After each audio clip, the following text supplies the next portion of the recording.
जय हिंद एवरीवन। मैं गौरव यादव, आप सभी का स्वागत है इंडिपेंडेंट क्लासेस में। आज मैं आप लोगों को इलेक्ट्रो स्टैटिक्स का सेकंड पार्ट इलेक्ट्रॉन आवेश तक मैंने बता दिया था कल आपको। आज इलेक्ट्रो स्टैटिक्स का वैद्युत स्थिर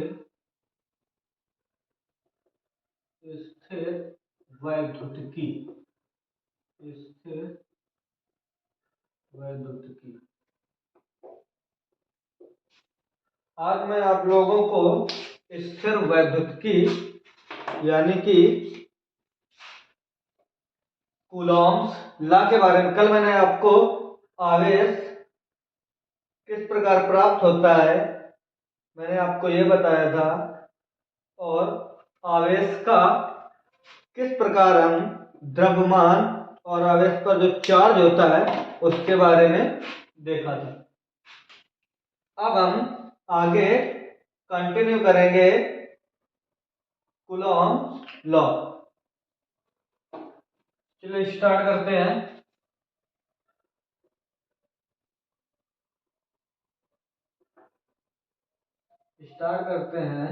कूलॉम्स लॉ। कूलॉम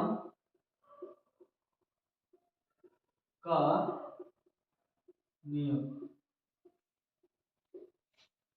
वैज्ञानिक फ्रांसीसी वैज्ञानिक थे जिनका नाम था फ्रांसीसी वैज्ञानिक थे जिनका नाम था चार्ल्स चार्ल्स अगस्टिन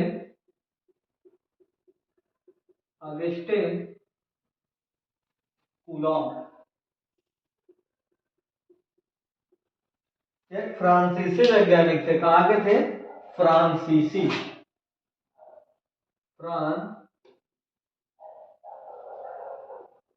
फ्रांसीसी वैज्ञानिक थे Charles Augustine D Coulomb. Charles Augustine D Coulomb. इन्होंने कूलॉम के नियम का प्रतिपादन लगभग 40 दिनों में किया था। कितने दिनों में? यह क्वेश्चन आएगा नहीं, लेकिन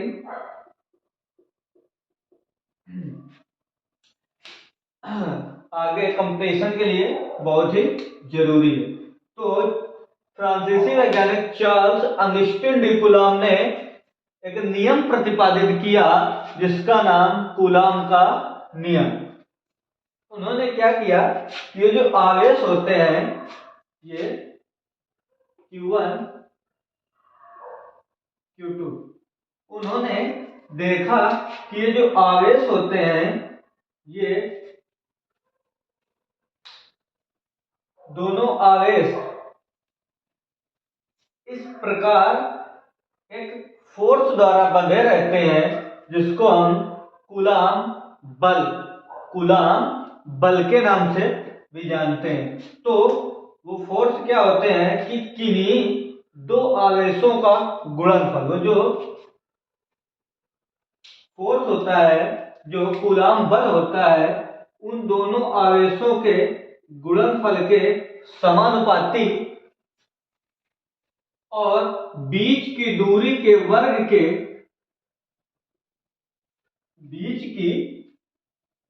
के उन्हीं दोनों आवेशों के बीच की दूरी के वर्ग के व्युत्क्रमानुपाती होता है। तो चार्ल्स अगस्टिन डी कूलॉम ने बताया कि जो आवेश होते हैं वो आवेश उन जो बल लगा होता है उन दोनों आवेशों के गुणनफल और बीच की दूरी के वर्ग के व्युत्क्रमानुपाती होता है। उन्होंने इस प्रोपोर्शनल को हटाने के लिए एक कांस्टेंट दिया जिसका यहां हम प्रयोग करेंगे। उन्होंने एक कांस्टेंट दिया के Q1 Q2 अपॉन R²। क्योंकि जब जब हम प्रोपोर्शनल का साइन लगाते हैं तो एक कोई कांस्टेंट यानी कोई नियतांक ऐड करना पड़ता है। और ये जो के नियतांक है, ये के नियतांक है यहाँ पर, जिसका नाम के जो 1/4πε0 के बराबर माना जाता है। यहाँ पर कूलॉम्स ने जो नियम प्रतिपादित किया, वह नियम दोनों आवेशों पर लगने वाले बल के समानुपाती और बीच की दूरी के वर्ग के व्युत्क्रमानुपाती होता है। और जब प्रोपोर्शनल का साइन हटाते हैं तो एक कांस्टेंट यानी कि कोई नियतांक हमें फार्मूले पे उपस्थित करना पड़ता है। तो उस नियतांक इसके का मान यहाँ पर 1/4πε0 रखा गया है। और इसके बाद ये जो फार्मूला निकल के आता है, यहाँ से फाइनल फार्मूला वो आता है F बराबर 1/4πε0 Q1 Q2 अपान R²। तो कूलॉम ने क्या बताया, फ्रांसीसी वैज्ञानिक चार्ल्स अंगस्टीन डी कूलॉम ने बताया कि किन्हीं दो आवेशों के गुणनफल लगने वाले बल के समानुपाती तथा बीच की दूरी के वही बल बीच की दूरी के वर्ग के व्युत्क्रमानुपाती होता है। आगे इस बल का हम देखते हैं कि कोई बाह्य पदार्थ यानी कि किसी माध्यम द्वारा इस कूलॉम जो कूलॉम का बल है, जो हमें फार्मूला प्राप्त हुआ 1/4πε0 Q1 Q2 अपान R²। ये जो फार्मूला में प्राप्त हुआ कूलॉम्स लॉ का, इस पे जो हमें माध्यम वायु, जल या कोई अन्य हीरा, तेल, इन माध्यमों में यदि हम इन आवेशों को रख दें, यदि कोई आवेश Q1 Q2 R मीटर की दूरी पर किसी माध्यम में रखे हो, किसी मीडियम में उपस्थित हो, तो मीडियम में रखने के लिए यदि इनका मीडियम वायु है, यदि मीडियम वायु है, तो वायु के लिए इस पर माध्यम वायु के लिए k का मान 1 होता है, वायु के लिए k का मान 1 होता है। और ये k और यह k बराबर 1/4πε0 नहीं है, यह k उस नियतांक का मान है जो 1/4πε0 है। और ये जो ये k है, ये k माध्यम की परमिटिविटी यानी कि माध्यम की परावैधुता को दर्शाता है।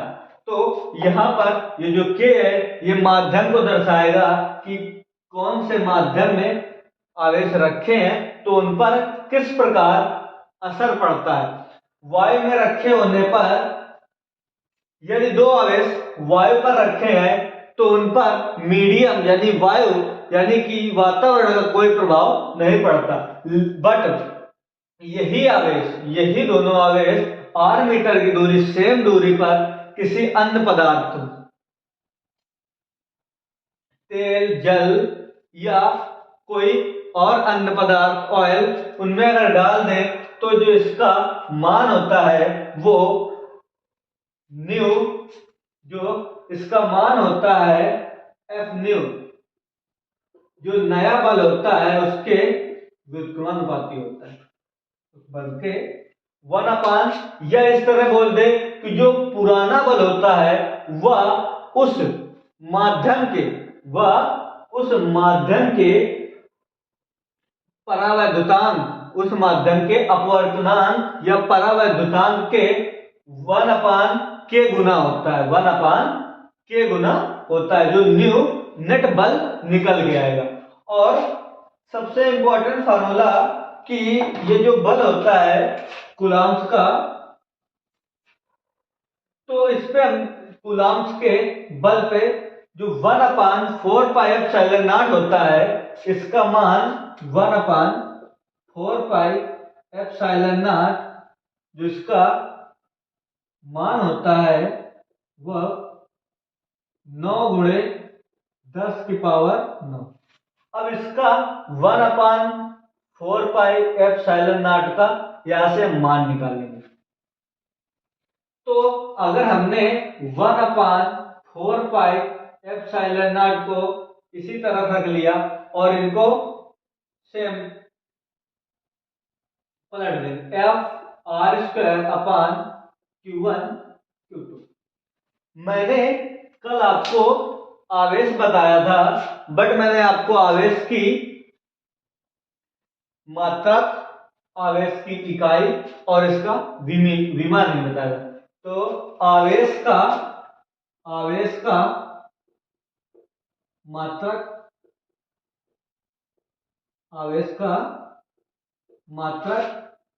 कूलाम होता है, SI unit.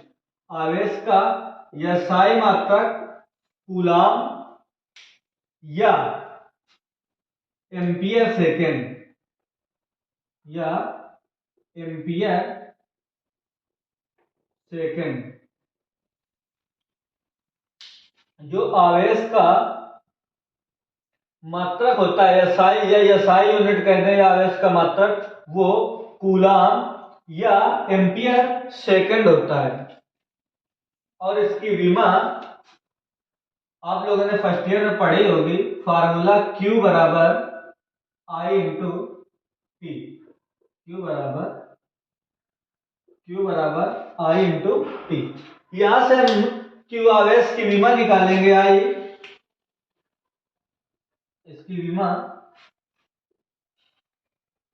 I ampere, T समय। तो यहां से इसकी विमा 80 निकल के आएगी। इसी प्रकार यहां पर हम लोग 1/4πε0 की सूत्र, इस 1/4πε0 का मात्रक निकालेंगे। तो यहां से बल, तो बल के लिए आ जाएगा आगे से न्यूटन R मीटर स्क्वायर बटे कूलाम स्क्वायर। तो यहां से इसका आप मात्रक लिखेंगे न्यूटन मीटर स्क्वायर अपान कूलाम स्क्वायर। इसके बाद अब हम लोग क्या करेंगे,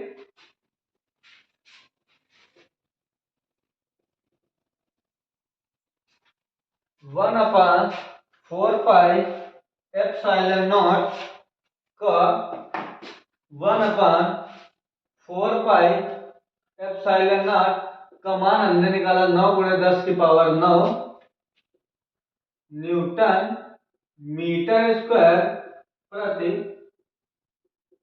कूलाम स्क्वायर। यहां से हम लोग इस डेरिवेशन को हल करेंगे और 4π9 × 10⁹ इधर, ε0 इधर, और यहां से हम ε0 का मान निकालेंगे।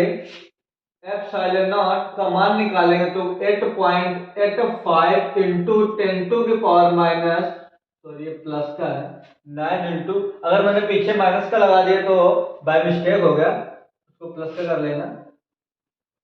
ε0 का मान यहाँ से 8.85 × 10⁻12। और देखिए जो ये न्यूटन मीटर स्क्वायर प्रति कूलाम स्क्वायर इधर ऊपर है, इधर 1/ε0 नीचे है। तो यहाँ पे ε0 को ऊपर ले जाएंगे और यहाँ से कूलाम स्क्वायर प्रति न्यूटन मीटर स्क्वायर। सबसे बड़ी बात कि इस ε0 को बोलते क्या है, तो इसको बोलते हैं माध्यम की परावैद्युत, माध्यम की वैद्युतशीलता। इसका मान है, इसका नाम है माध्यम की वैद्युतशीलता। वैद्युतशीलता। माध्यम की वैद्युतशीलता या निर्वात की वैद्युतशीलता, वायु अथवा निर्वात की वैद्युतशीलता भी बोल देते हैं इसको। माध्यम की वैद्युतशीलता या वायु अथवा निर्वात की वैद्युतशीलता। सबसे बड़ी बात कि इसका विमर्श भी होगी। अगर किसी भी वस्तु या किसी भी नियतांक या किसी भी फंक्शन या किसी भी फार्मूला की यदि कोई यूनिट होती है, या किसी भी का या मात्रक यानी कोई यूनिट होती है, कोई मात्रक होता है, तो उसका विमा ज्यादा से ज्यादा होती ही होती है। कुछ ऐसे फार्मूले या कुछ ऐसे नियतांक हैं जिनकी विमा नहीं होती है, बट उनका यूनिट उनका मात्रक होता है, लेकिन विमा नहीं होती है। बट जो एप्सिलॉन नॉट है, इसकी हम विमा निकालेंगे। यहां से इसकी विमा निकालेंगे तो कूलाम के भाई हमने आवेश की निकाल ली थी 80, तो यहां पर 80 क्योंकि 2 कूलाम है, कूलाम स्क्वायर है, तो 2 80 अपॉन न्यूटन। बल सबको पता है mLT T-2, mLT T-2। या जिन लोगों को नहीं पता इधर देख लें, बल का फार्मूला होता है F बराबर m। m द्रव्यमान, कैपिटल M, A त्वरण LT-2 मीटर पर सेकंड स्क्वायर होता है इसका। तो यहां से बल की विमा mLT-2 और मीटर स्क्वायर L2। यहां से हम लोग फाइनल फार्मूला निकालेंगे इसका। यहां से हम लोग क्या करेंगे कि पूरा फार्मूला ऐड कर देंगे, m माइनस L-3 T4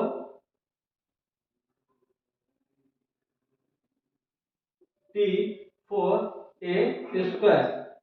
तो यहां से जो चुंबकशीलता वैद्युतशीलता, वायु अथवा निर्वात की वैद्युतशीलता की जो विमा निकल के आएगी, m inverse L-3 T4 A square. इसे हम शॉर्ट फॉर्म में -13 +42 कोटेशन है याद करने की इसकी।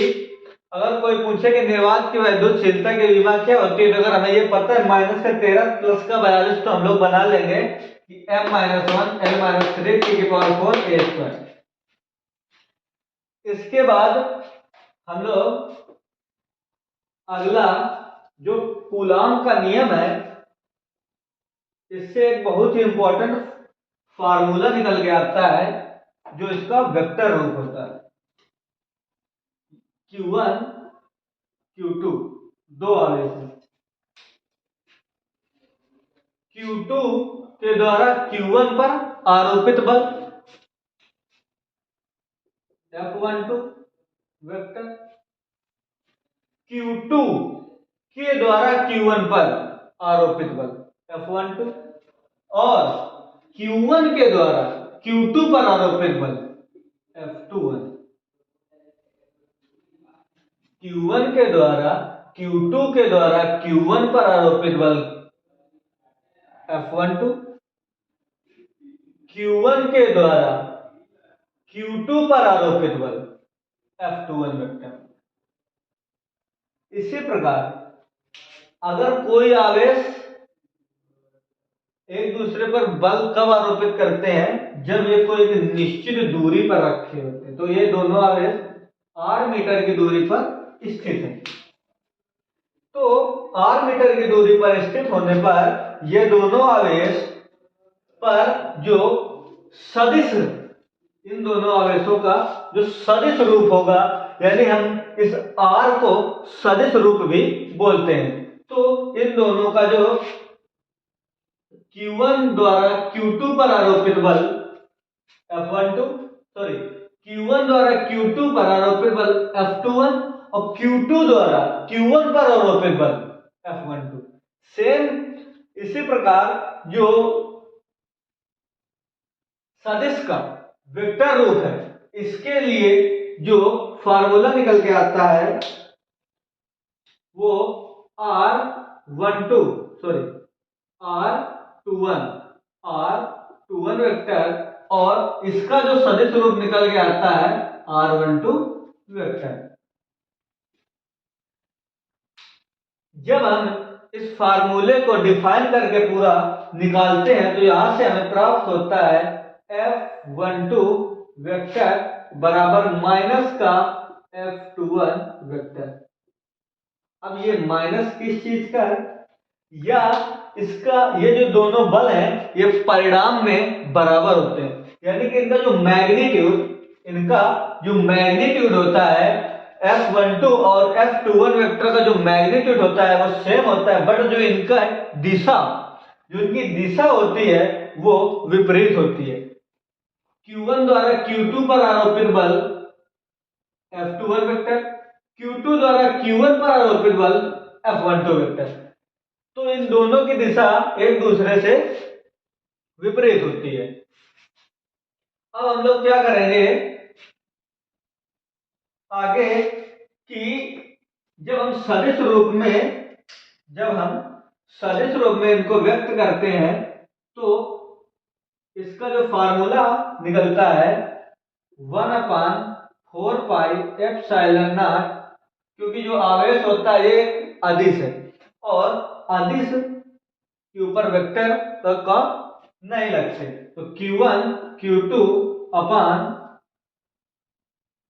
R1 R21 वेक्टर, या इसे हम इस रूप में लिखते हैं Q1 Q2 R square R21 square, या हम इसे सिर्फ इतना भी लिख सकते हैं, कितना कि हम इसको R स्क्वायर R कैप, ये वेक्टर के नियम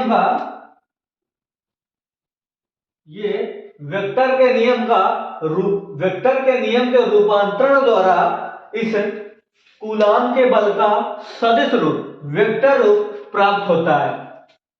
और ये कूलाम का नियम का जो सदिश रूप है इसको हम एक न्यू जो फार्मूला निकल के आता है, इससे ज्यादातर बुकों में नहीं दिया है, एनसीईआरटी पैटर्न पे जो है बेस्ट बुक है उन पे दिया हुआ है। तो यहां से जो बल का फार्मूला निकल के आता है फाइनली F वेक्टर बराबर 1/4 pi epsilon not Q1 Q2। और आप लोगों ने मैथ्स में पढ़ा होगा कि जो R कैफ होता है इसको हम R वेक्टर अपान R वेक्टर का मापांक लिखते हैं, और ये जो R वेक्टर का मापांक होता है इसको हम R भी लिख सकते हैं। तो इसे हम लिख देंगे R क्यूब R वेक्टर। तो एनसीईआरटी पे जो फार्मूला निकल के आता है कूलाम के नियम का वेक्टर रूप F वेक्टर बराबर 1/4 pi epsilon not Q1 Q2 R cube Q1 Q2 vector R upon R cube. और मैंने कूलाम के नियम का, अगर आप लोग बोले कि फार्मूला मैंने विमा ने बताई और मात्रक ने बताया, तो जो बल होता है उसका मात्रक न्यूटन होता है और विमा MLT T-2, ये कभी नहीं बदलती। बल कोई भी हो, फोर्स कोई भी हो, ऑल ओवर फोर्स विमा is MLT-2 and unit is Newton. इसी प्रकार जो गुरुत्वाकर्षण बल होता है वो इस वैद्युत बल यानी कूलाम बल का जो मान होता है उसे हम वैद्युत बल भी कहते हैं। तो जो ग्रेविटेशनल फोर्स होता है Fg अपान Fe वैद्युत फोर्स इलेक्ट्रिक फोर्स वो 10 की पावर माइनस का 43 गुना 10 की पावर माइनस का 43 गुना होता है। ये ग्रेविटेशनल फोर्स है गुरुत्वाकर्षण बल और ये इलेक्ट्रिक फोर्स है यानी कि वैद्युत बल वो 10 के घात माइनस का 43 गुना होता है।